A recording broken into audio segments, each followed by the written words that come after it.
We'll find that out here in just a minute. Michelle, how are you doing today? I'm doing fine. Thank you for having me. Well, I want to thank you for coming.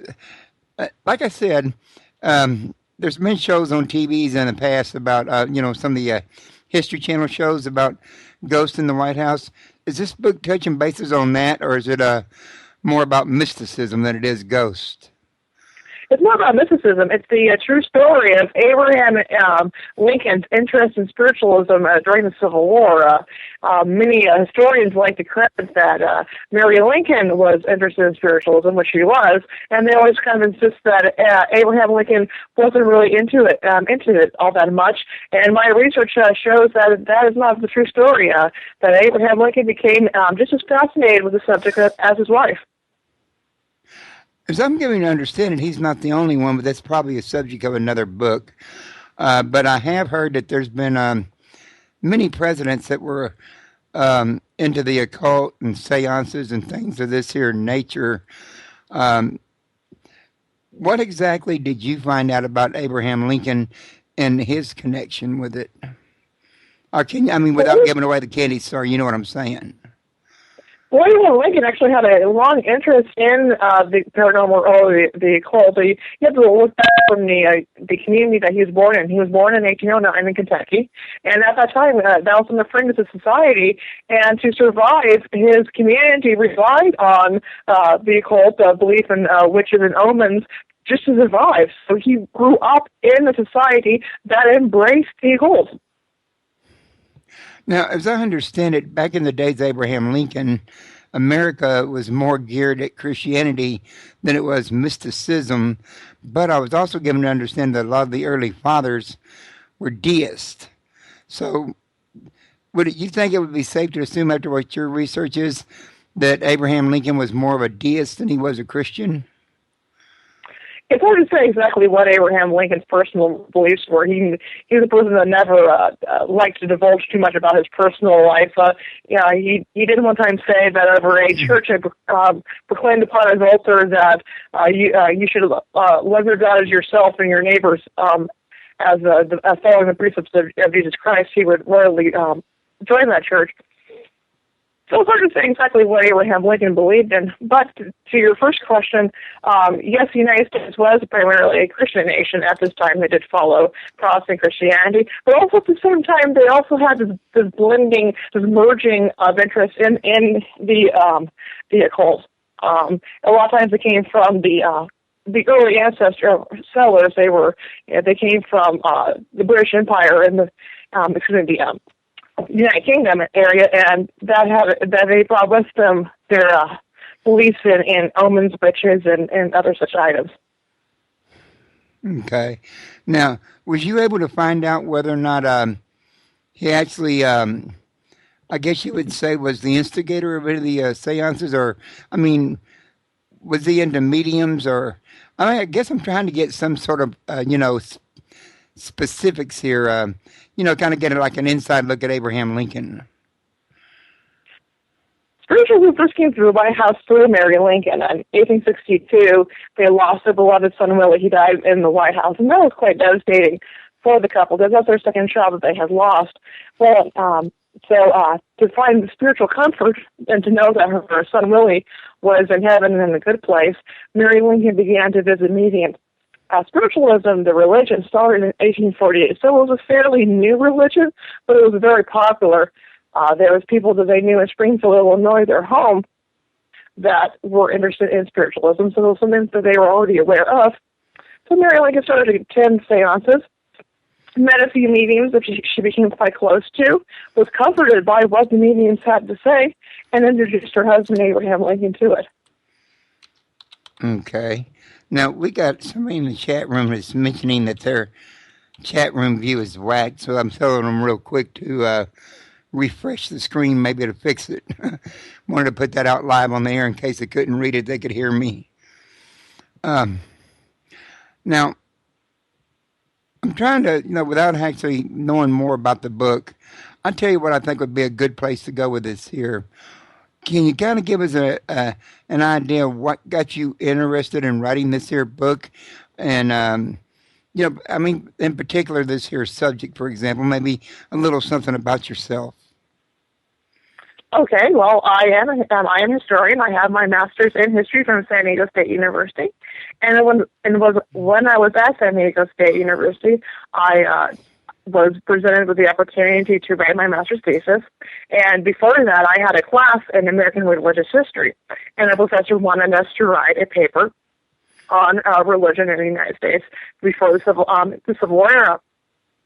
And I'd always had an interest in Abraham and Mary Lincoln and their story. And also, I also had an interest in the paranormal and in the history of spiritualism. I read a book about the Fox sisters, who were the ones who created spiritualism, and that was just a fascinating reading experience for me. And I wanted to learn more about them. So I had to do this paper, and I decided to combine my love of the Lincolns with my interest in spiritualism. I had always read that Mary Lincoln was into spiritualism, and so the two my two passions kind of combined here, and the result was 5 years of research, and the book was produced. Okay. So you actually probably spent quite a bit of time doing the research on this here book. Yeah, 5 years, 3 trips, 2 trips to Springfield, Illinois to visit the Lincoln Library, and also 1 trip to Washington, D.C. to visit their archives there. Okay. Now, is this a very big book? No, it's about 170 pages, but it has new information that's never before been presented in a history format. Okay. Well, I'm pretty sure if it deals with the occult in any way, it's probably new that has never been before mentioned. I mean, when I was growing up and going to school, they never mentioned anything about a cult in the White House that I can remember. Of course, now this is like 50 years ago. I'm not sure about you, if you remember it or not. I'm not sure how far back you go, in fact. But when you say it's kind of safe to assume that for some reason the history books just kind of, you know, dropped off the target, the part about the occult when it comes to the White House and the government? Well, for many times, you have to understand, spiritualism was very popular in the 1850s and 60s. But a lot of people still saw that, especially people who were profoundly religious, saw it as an evil item.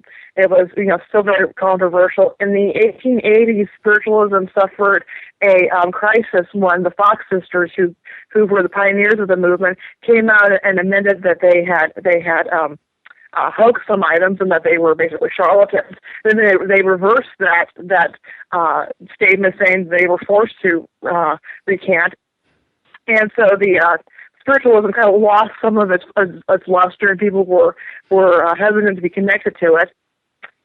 It became popular again primarily in Britain after the First World War, and never really kind of captured the same momentum in the United States. And so for a lot of people, it was just a very controversial topic to say that the President of the United States was having seances talking to dead people in the White House.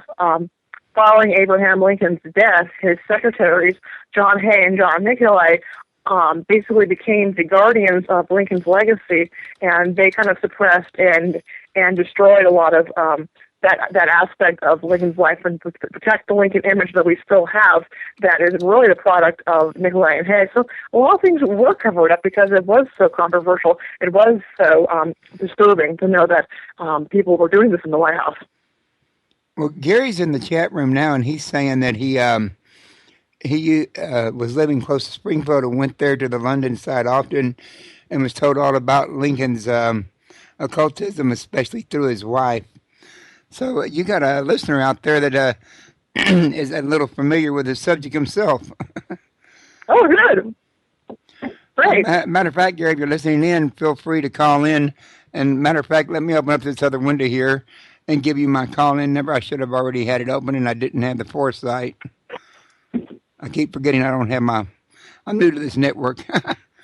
Okay, so the call-in number, folks, is 832-632-7904.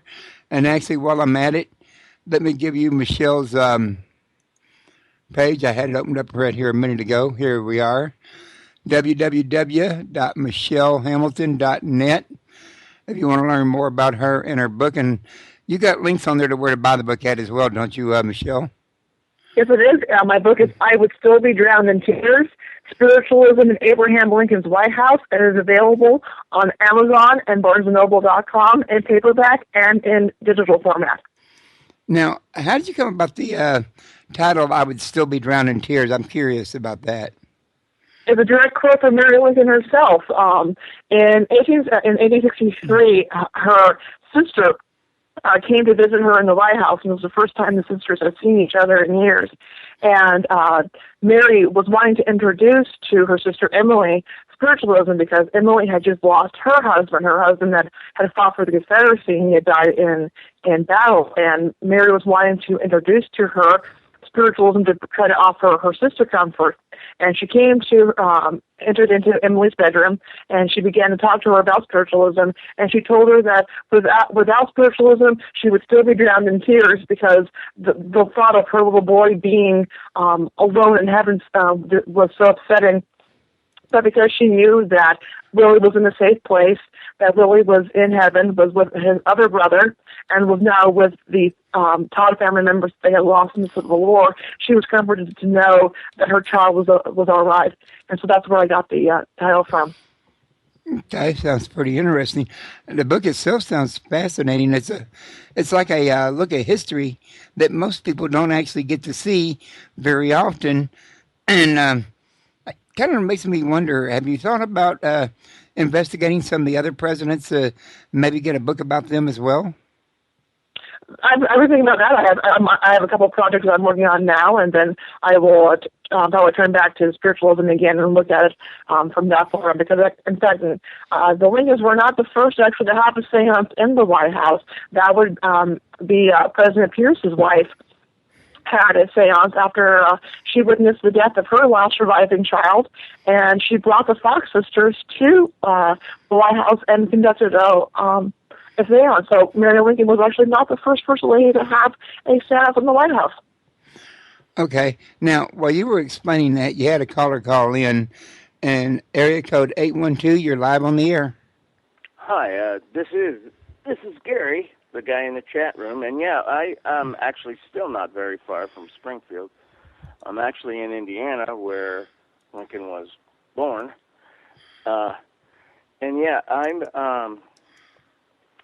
I was told that as I toured many of the Lincoln sites that especially mediums were something that Mary Todd had a lot of interaction with.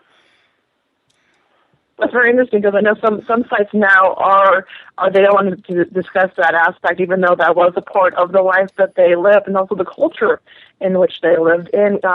Especially in Kentucky and Indiana, the paranormal was very much part of their daily life. Huh. Well, I didn't know to the extent that until I read up on it. Actually, I looked into it more. That was back in the day when you went to the library to look up things, and yeah, even more now. I've learned more now, but yeah, they were very free with that information. Actually, it's very interesting. Especially when where was it? I can't remember which site I went through, and it's one of the first things she mentioned was that Mary Todd was very interested in the occult, and that she often brought in mediums, which then influenced the way Lincoln did his business. That was actually very true, and I detail that in my book. Mary Lincoln did have a number of mediums that she became very close to while she was in the White House. And Abraham Lincoln was the type of person that he always liked to listen to the advice of other people, particularly that of the common people. He didn't so much like to be surrounded by the big, stuffy lawmakers. He liked to be around the common people, the people that he grew up with.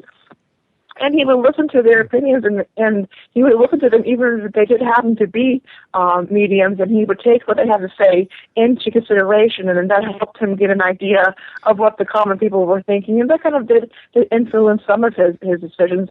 Some after Lincoln's death, some mediums tried to say that they helped him create the Emancipation Proclamation, and his favorite medium, Nettie Colborn Maynard, was always very strong to say no. She did not tell him to make the Emancipation Proclamation. In fact, she hadn't met him until after the primary Emancipation Proclamation was issued. But she always she did encourage him to continue on with his goals, and that he took that into consideration. Well, I do have to admit that the last time I used to like going to him all the time. I wasn't far and was something to do. And I especially liked going to the tomb and rubbing his nose, but I don't even think you can do that now. Yeah, you can still rub his nose. I do that for luck all the time. Yeah. Okay. Rub the president's nose? There's a big bronze statue of, or just a head, right as you enter the tomb, and you can tell that everybody rubs his nose because it's the shiniest thing there. Is it a kind of like a good luck charm? I guess that's the whole reason. I know that every time I've gone, I've rubbed it on the way in and again on the way out. So I don't know that it's done anything for me, but it certainly seemed like the custom, so I did it. So anyway, I'm going to hang up now. I never knew that. I live and learn. All right. Well, I'm going to hang up now and listen. Okay, Doug. Thanks for calling in, Gary. Sure. Bye. Bye-bye. Wow, I'm so glad he called in and educated me on that. I really am. I would have never known. Yeah, it's a statue that it's so good luck to rub statues' noses, and I have last two times I've been to the Lincoln tomb, I brought flowers and I've laid them at the tomb, and they've let me do that, which has always been an honor to be able to do that. Well, going back to what you were saying about them two sisters that had confessed that they were charlatans, wasn't it back there in those days that the church still had a fairly strong sway, and they were still torturing some people into false confessions? Well, the church was very, very strong, but we never got to the Inquisition here in the United States, where they're torturing people. They might put pressure on people, but people, we're Americans. We're very independent. We like to have different beliefs, and we have an open culture of dissension. But the Flock sisters said that they were forced to recant because they were put pressure on, because they're both alcoholic by this time in the 1880s, and they were both heavily in debt, and they said that they were put pressure to recant on spiritualism because there would be people that would come in and cover up their debts for them. So it was more of a money issue for the Flock sisters than a religious issue. Well, that makes a lot of sense. But did you think they could have maybe been charlatans for the money in the first place and just been honest when they confessed?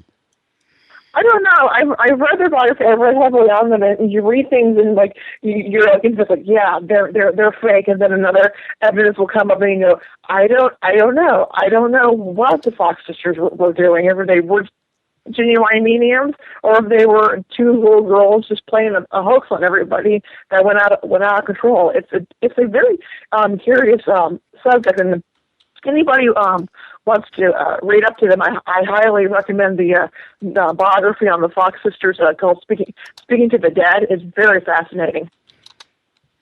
Sounds like it. Do you cover any of it in your book by any chance? Yes, I do cover the Fox sisters, and I do reference the book Speaking to the Dead. So if anybody wants to read more about it, they can get my book and look at my source notes. And I have all my source notes of the sources that I use, and also some very fascinating books on spiritualism. Now, in your book, you give people resources where they can go learn more, don't you? Yes, I do. I am a historian, so I do source every source that I use.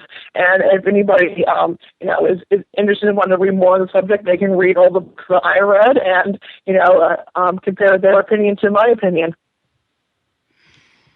Okay, so you're classifying yours as an opinion, even though it's documented. I guess because some of it is probably left open for that anyway. I mean, Yeah, you can read what happened historically, but you can't actually know intent behind it, in other words. sure. Yeah, I just, I use the words of the people who were there, who participated in these events, and I leave it open. And much like Nettie Colburn Maynard, Lincoln's favorite medium, her book was called "Was Abraham Lincoln a Spiritualist?" ? And then she writes, "I'm not going to answer this question because I never asked my clients what they believe. I'll just present the evidence for you, the reader, to read, and for you to form your own opinion." And I kind of have followed that guideline in my book. I present the evidence and let the reader come up with their own opinion. Well, I think that's a good thing to do because there's so many things that, they can be misunderstood. I mean, even when you have documented stuff, it's often not the complete story. In other words, there's often things that you find later. You know what I'm saying? Yeah, and it also doesn't help when you're reading memoirs and they say to you, first off, dear reader, I'm not going to tell you everything that happened. I'm just going to give you the events that I want you to know about. So, sure, I was going to go with that one there. Now, you said a lot of this here, you think he might have got involved with it because his wife was involved with it? Well, it started that way. He started, but I kind of agree with Nettie Colburn Maynard, who writes that Abraham Lincoln was so busy during the Civil War, had so much pressing on his time, that you're not going to get involved with a movement or a subject matter. You're not going to be investing in all this time attending all of these seances. You're not going to do it if you don't have some interest in it. And I kind of I agree with that statement that. Yes, he was brought into it because he was going with his wife. He was introduced to us by a wife. But I think a genuine interest began to develop out of it. Over a period of time, yeah. I keep wanting to think that I remember seeing a specific show on this that dealt with Abraham Lincoln, and I think if I remember correctly, there have been stories that his ghost has actually been seen in the White House after his death. Yes, there's been many reports of Abraham Lincoln throughout the years in the White House. It started about the time of Theodore Roosevelt's administration onwards, and people have seen Lincoln's ghost. There's a famous story that Winston Churchill was staying in the Lincoln bedroom during the Second World War, and he was in his bathroom, taking a bath, and he got out of the bathtub and walked into the Lincoln bedroom, and he was in the nude. And he looked up, and there's the ghost of Abraham Lincoln standing at the mantel. And Churchill looks at the ghost of Lincoln. Lincoln looks at Churchill. Churchill smiles and says, "I'm sorry, Mr. President, you seem to have me at a disadvantage." Lincoln smiled, nodded, and faded away. And the story is after that Churchill always asked not to stay in the Lincoln bedroom. He would stay in the bedroom next to it, but he never wanted to stay in the Lincoln bedroom again. Now, Gary was saying in chat that there was a thing on the History Channel about his occultism a few years ago, and he watched it. So that must be the thing that my memory keeps going back to. There's been a few. There was Haunted History did it in early 2000s. Did an episode on the haunted Washington, and they would replay it kind of frequently on the History Channel for many years. So, does anybody have any idea if Abraham had any specific people in mind that he wanted to try to contact in the spiritual realm, or well, no, we're talking back to mediumship, and I guess I haven't really defined this here because when you got spiritualship, you got ghost, you got mediumship, you got Gnosticism, deism. I mean, the terms kind of widely applied. Maybe you ought to kind of break down exactly how it applies in Abraham's case. Well, in Abraham Lincoln's case, it applies to spiritualism. Spiritualism is a religion. It is the belief that God so loves his children on earth that he has granted humans the right to be mediums, that is, be able to speak to the spirits of the dead. So that is the belief that came up in the 1840s. That was very popular in the 1850s and the 1860s during Abraham Lincoln's time period. And that is spiritualism. That is what Mary Lincoln was interested into, and that is what Lincoln was also interested into, and attended mediums and seances where mediums, the people that had the ability to speak to the dead, were able to bring the spirits, into the circle and communicate to them. So that was what Abraham Lincoln was involved in. So I'm in the right area. I just want to make sure of that. Now, a thing about that keeps coming back to my mind is during the time frame that he was president, had the public known about his involvement in this, do you think it's possible that there were people out there that might have wanted to impeach him for it? Oh, the people knew about it. It was one of the most open kept secrets of Lincoln's presidency. As early as 18. Yes, that's why I detailed quite heavily. I was surprised when I found it. And it's all in my book. I found records in newspaper articles dating to January of 1861, before he is even inaugurated for his first term, in which people are writing that they saw Lincoln at seances, and so it was kind of one of the most open kept secrets of Lincoln's presidency. And I thought it was extremely interesting. Abraham Lincoln was a Republican, so the Republican press, who were kind of the free thinkers, and a lot of the people who were Republican were more open to spiritualism. The Republican press had no problem with Lincoln being a spiritualist. So many of them wrote in the newspapers that it was a good thing that Lincoln was a spiritualist, because he would be taking the counsel of the spirits sent to him by God. So this would be a very good thing to help the country through the beginning of the secession crisis of the Civil War, that Lincoln would be following God's dictates. The Democrats, who were anti-Lincoln, saw it as awful. Saw it that Lincoln was communing with devils, and that one writer wrote a series of books about this. And he says, Lincoln is crazy, and that Lincoln should be, thrown in the crazy house, and that this is the worst thing ever, and that through these demonically possessed spiritualists, he is leading the country to wreck and ruin. Fast forward 200 years, and democracy and Republican has flip-flopped with each other now. Yeah, and at the time in the 1860s, the Republicans would be considered to be liberal, because they were anti-slavery, pro women's rights to a certain extent. There was always going to be conservative Republicans who weren't so much for women's rights, but women's rights and workman reforms. And the Democrats at the time were the more conservative party. They're the ones that supported slavery more, and were against the changes that the Republican Party was planning to bring about. So it's interesting. We have flip-flopped in the past 150 years. Yeah, it sounds it's a lot different than I'd expect. I mean, living in today's world, where Republicans so against spiritualism and Democrats, all for it, to think that just 200 years ago it was the opposite. Well, for me, that's kind of a mind-boggling concept, and I have to ask myself, what happened when that changed everything? It's been I'm not too much into 20th century politics myself. It's just, people in ideologies change over time, or a lot had to do with the conservatism brought on by the Cold War era. So just a vast progression of movements over time. I guess it must have been something. I got to tell you.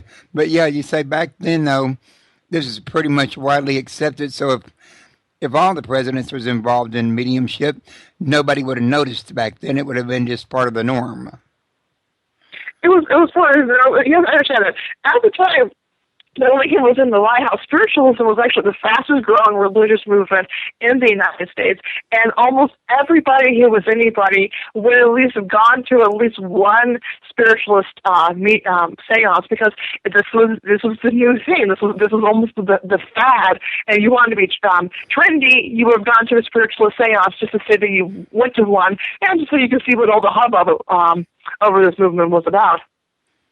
Now, the thing about this is, though, is didn't it fly smack in the face of biblical teaching? No, not really. Many of the mainstay mediums, including Nettie Colborn Maynard, and she takes great pains with this in her memoir. She writes, I am a Christian. I am a Christian spiritualist. She goes, I am just following in the footsteps of Jesus, who also communed with spirits. So a lot of the mediums saw themselves and identified strongly with Christianity, and just thought they were they're following in the footsteps of Jesus Christ. Only thing is, I don't remember where Jesus Christ was a medium.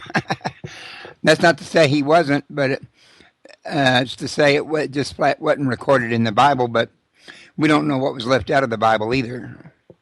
They always kind of used as evidence when Jesus ordered Lazarus out of the tomb, because Lazarus is dead. And so then Lazarus, Jesus comes and orders Lazarus to rise again. The spiritualists took that as evidence that he was speaking to Lazarus' spirit. I guess in your most technical sense, that would really be correct. I mean, it was only long enough to resurrect him, but he did actually, speak to him and tell him to come back to the body. So since he was ordering him back to the body, he had already left the body, which would have put him, in the spiritual realm. And also the Roman girl that he also raised up from the dead too. They always took the evidence when Jesus rose the dead that he was communing with their spirits and ordering them back into their bodies. Now, according to Gary in the chat rooms, he's saying it actually is non-biblical, and it says in the Bible not to let a medium or any other occultism happen. He'd have to give me the verse on that one because it's not familiar. I think he's thinking of a verse that's probably similar, but not exactly the same. You know what I mean?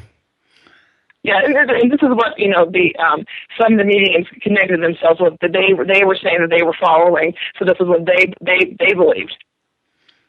Right. Now, Gary's saying here that Jesus was God and not a spiritualist. And, Gary is bringing up an interesting point, whether he realizes it or not, that there's a lot of controversy out there about was Jesus a man? Was he a prophet? Was he a God?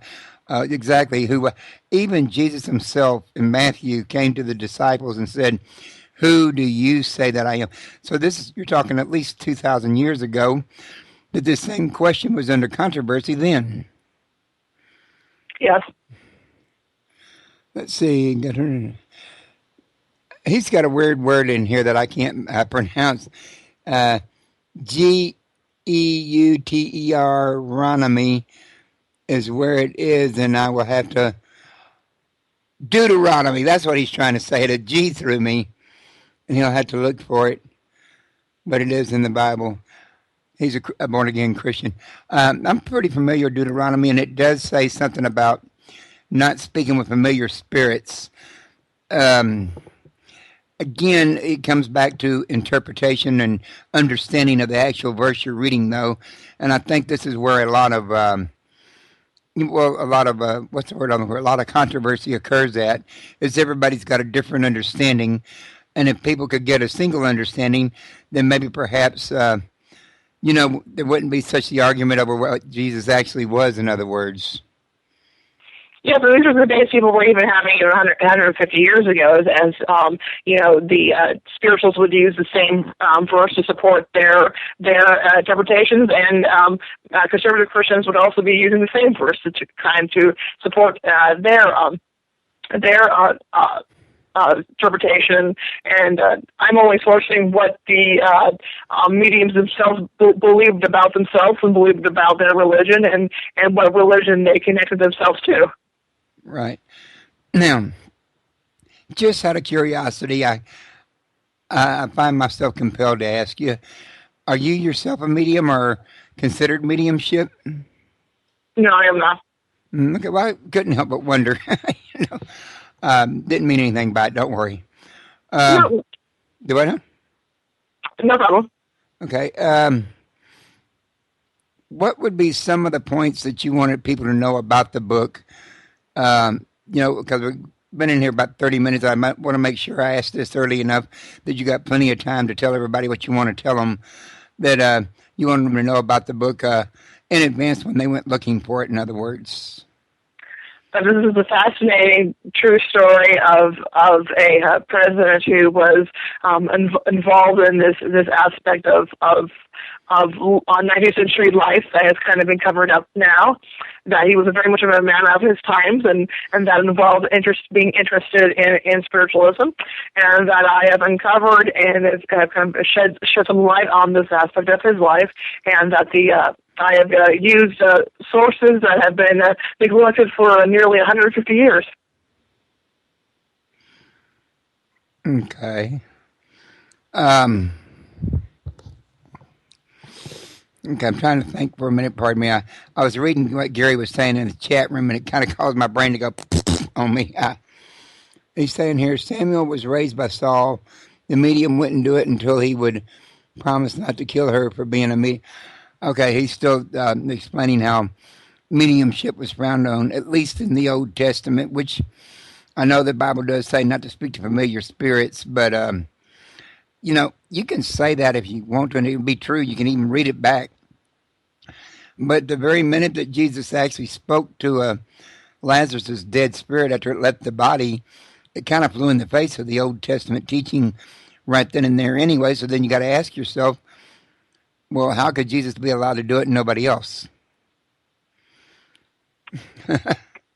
Yeah, I'm not a biblical scholar. I'm just sourcing what people believed about themselves and believed kind of thought about how their practices corresponded with the religion that they still adhere to.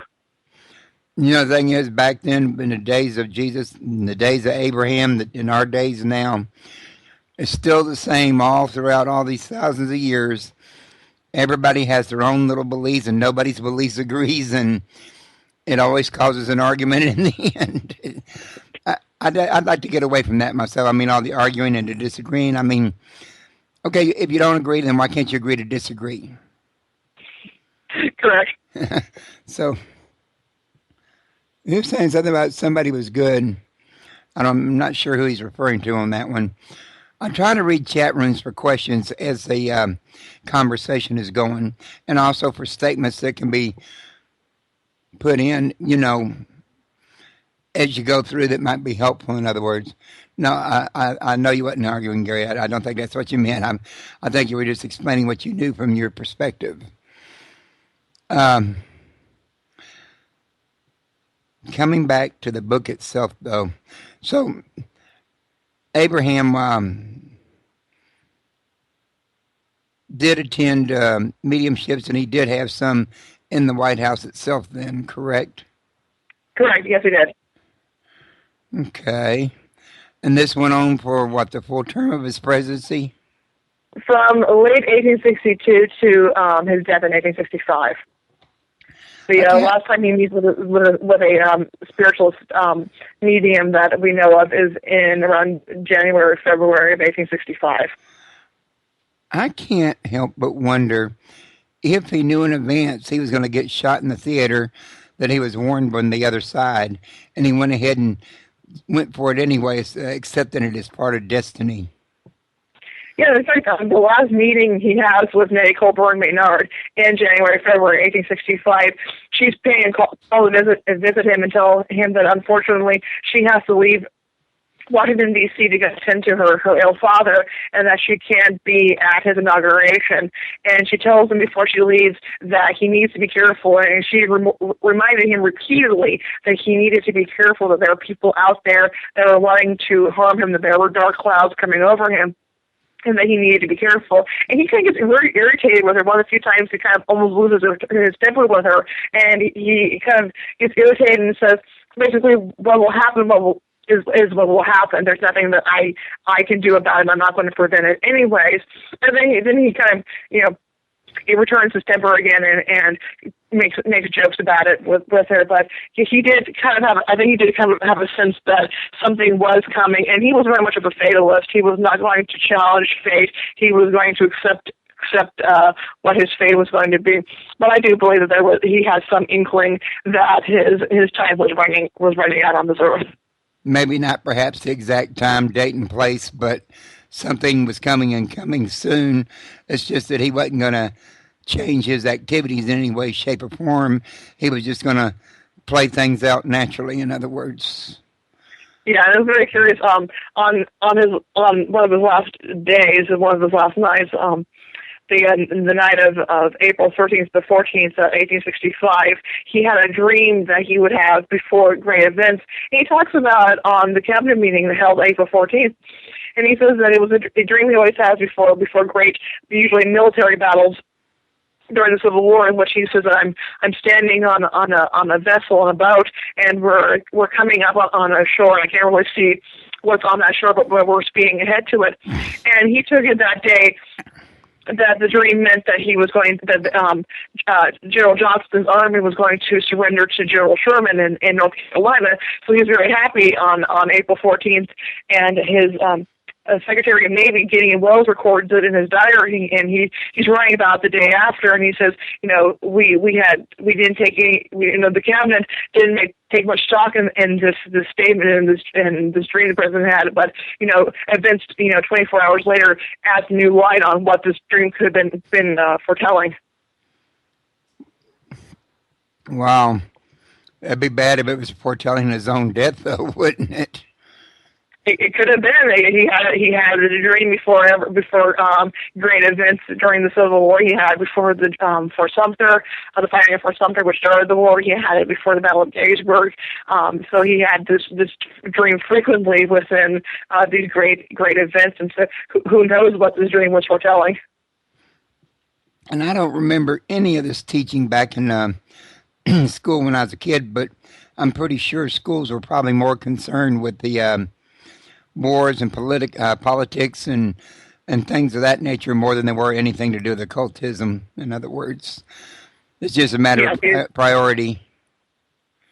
Well, it is still, we're just having this debate, man.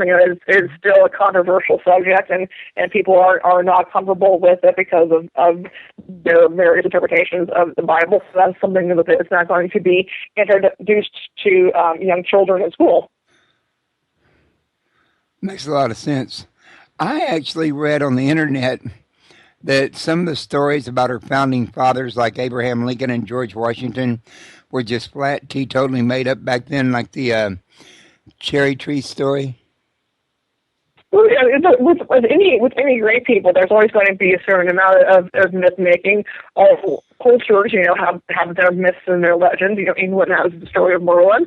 So, the United States, we're trying to create our own culture, and so we created stories about our founding fathers. And anytime it was an attempt to humanize them, to make them as examples that they were just like us, and that we, through hard, diligent work, can become just as great as them.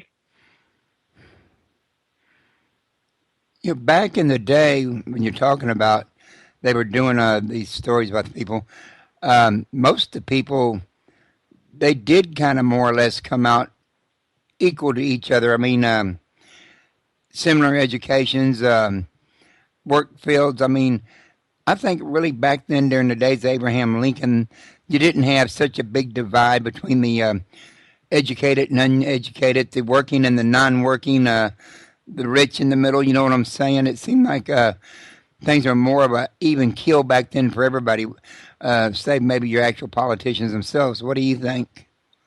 There was just as great a divide as there is today. I mean, one of the debates over slavery was that, many of the people in the Republican Party, well, they weren't exactly in favor of equality. They were against slavery because they said it held the white working man back because he couldn't advance very far in a slaveholding society. So we've always had division. There was no utopia time where everything was wonderful, and that's just human history.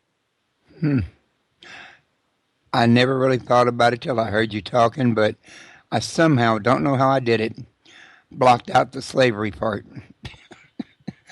And then when you was mentioning the slaves, like, how did I forget to bring that into my equation?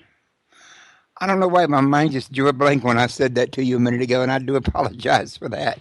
Yeah, and ethnic groups didn't like each other. The Irish didn't like the Germans. The Irish and the Germans didn't like the African Americans. So there was deep divisions in all aspects of society. So, in all honesty, no, there's nothing new under the sun from No, then to there is nothing now. to understand. No, just different feelings, different causes. It's all very much the same. You know, I've heard tell though that occultism and spiritualism in the White House is still going on to this day with the present administration. Have you heard anything about that by any chance? No, I haven't. The most recent is rumors I've heard, and I am stressed very strongly that these are only rumors that some, I know William J. Burns, the paranormal writer, has asserted that when Hillary Clinton was in the White House, she may have tried to get a medium to contact the spirit of Eleanor Roosevelt to offer advice during the impeachment crisis, but I have stressed that these are only just rumors.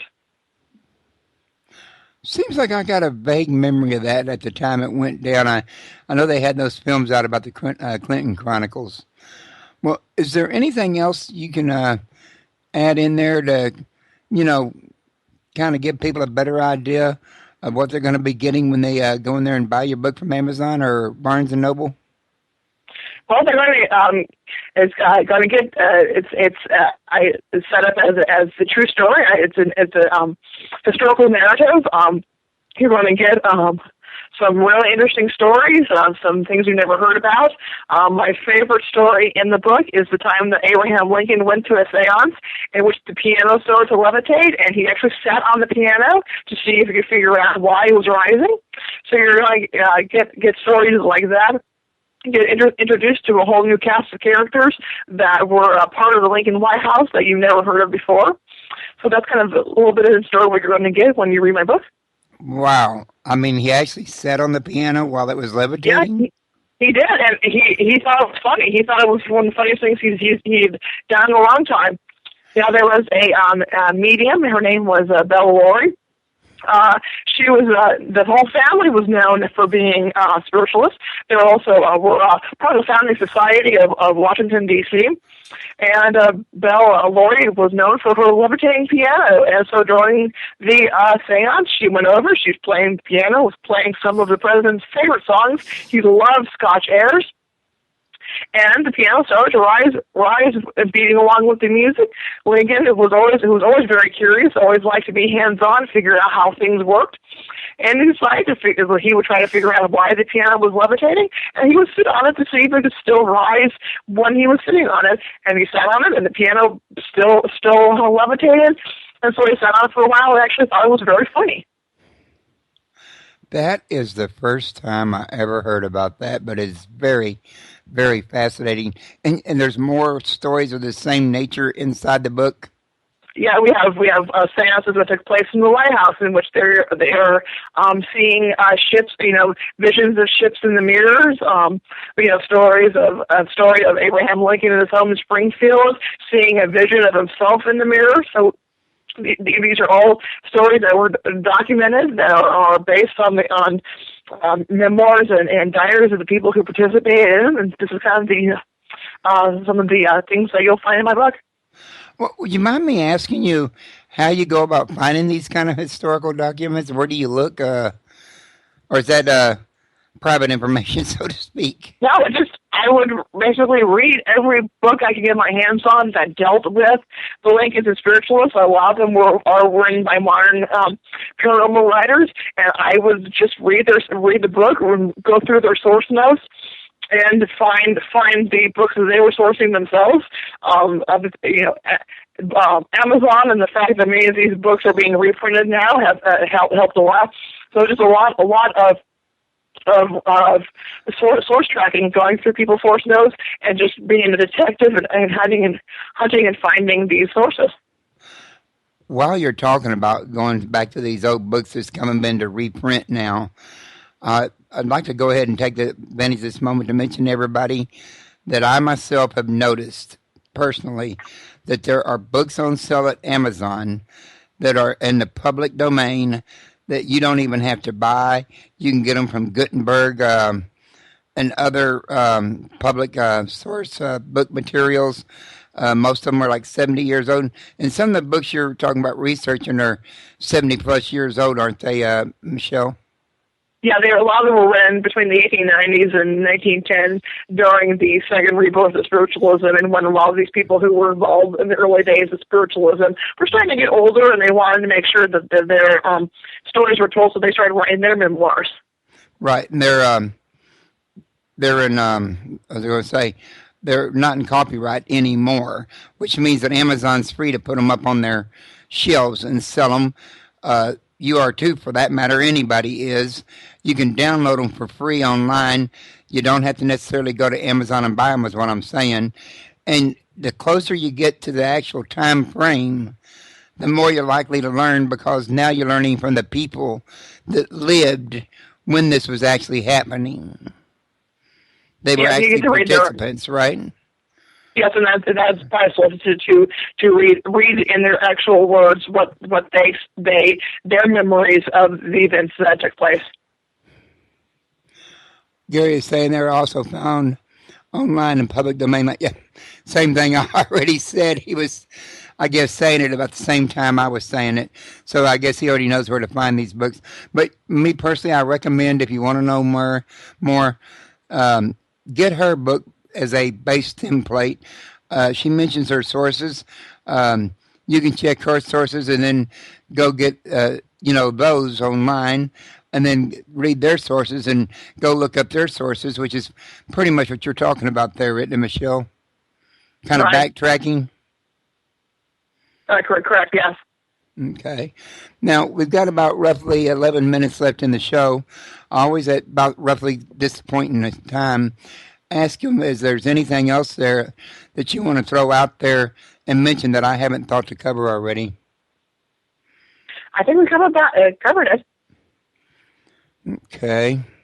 How about any events you got coming up, like book signings, other radio interviews, or anything else that you might want everybody to know about? I will be at, in April of 2015, I will be a vendor at the 150th anniversary of the Center of Appomattox. And I'm always updating my schedule, and you can see it. Visit my blog at michelle-hamilton.blogspot.com, and I always update where I will be at next. And you can also visit my website, www.michellelhamilton.net, and that has a direct link to my blog and also to Amazon, and I always update and tell people where I'll be at next. Now, Gary wants to know where you're located. I am in Virginia. Virginia. So you're pretty well close to where everything started here in America. Yeah, I'm originally from San Diego. I spent almost my entire life there, and I just moved to Virginia in May of last year. So I am now in Virginia.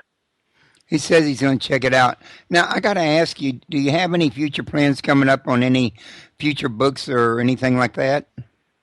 Yes, I'm actually working on my second book right now.